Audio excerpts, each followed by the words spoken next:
Welcome to Revelation Unraveled. I'm your host, William Tapley, also known as the third eagle of the apocalypse and the co-prophet of the end times. On this program, I want to answer some of my critics who say I do not give enough scriptural references for the claims which I make about end times prophecy. Therefore, I am going to give you more than 80 references which demonstrate why there will be 4 separate groups who will reign with Jesus during the millennium. Now, the 4 groups who will reign with Jesus during the millennium are the Raptured Protestants, protected Catholics, the Holy Martyrs, and the converted Jews. Now, the first reference is in Revelation chapter 17, verse 14, where he refers to the called, who are the Raptured Protestants, the elect, who are the protected Catholics, and the faithful, who are the Holy Martyrs. St. John writes that they who are with him, that is at Armageddon, are the called, the elect, and the faithful. This is not one group. These are 3 separate groups. Now, the converted Jews are not with this group because they have already fled from Judea. Now, let's look at our second reference. In Revelation chapter 11, verse 18, St. John describes the 4 groups who will reign with Jesus during the millennium. And he refers to this as rendering a reward. First, he says, render reward to the prophets, render reward to the saints, render reward to those who fear your name, and to your servants. Again, these are the 4 groups that we are talking about. Now, in verse number 18, St. John writes about 4 groups who are killed by the whore of Babylon. He is referring here, in this case, to the abortions performed in the United States and elsewhere, particularly in the West. These aborted babies include members of the 4 groups we have been talking about. The blood of prophets, notice the same as the term up above. The blood of saints, same as here.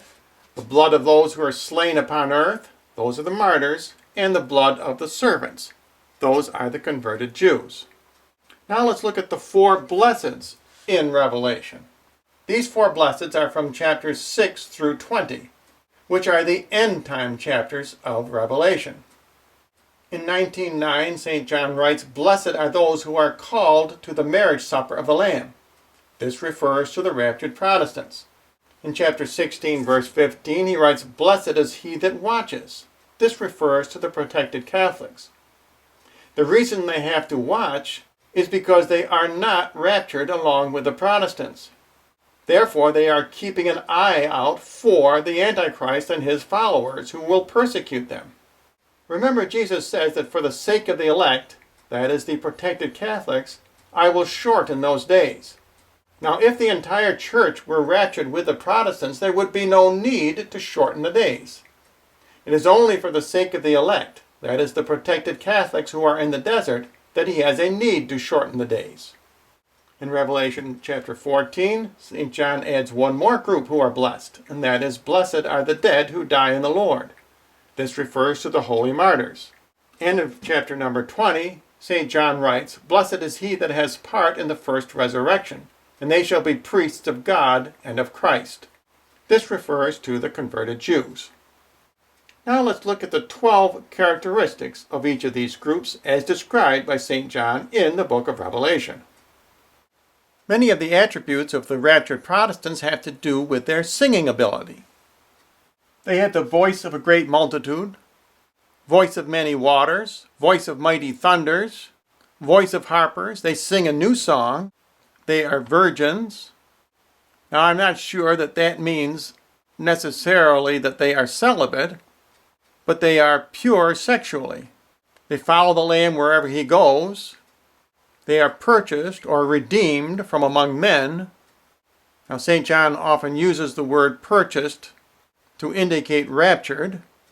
They are the first fruits to God and to the Lamb, and they have no guile and no fault. Now, I'm not saying that other Christians wouldn't qualify to be raptured, but certainly terms like prophets and great singing ability clearly points, in my mind, to the Protestant denominations. Now let's look at the 12 characteristics which St. John gives the protected Catholics. The Catholic keeps his garments clean. He has the patience of the saints. He keeps God's commandments. He has faith in Jesus.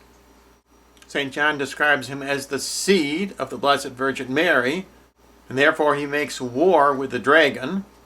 He overcomes by the blood of Jesus and by the testimony. The protected Catholics love not their lives until death. Now that doesn't mean that they are martyrs, but simply that they are willing to give up their lives. They receive thrones, they sit upon their thrones, and they are given judgment. Now in part 2 of this series, we will look at the rest of the 80 scriptural references which support my contention that there are 4 separate groups who reign with Jesus during the millennium. And if you would like more information, simply write to the address you see on your screen.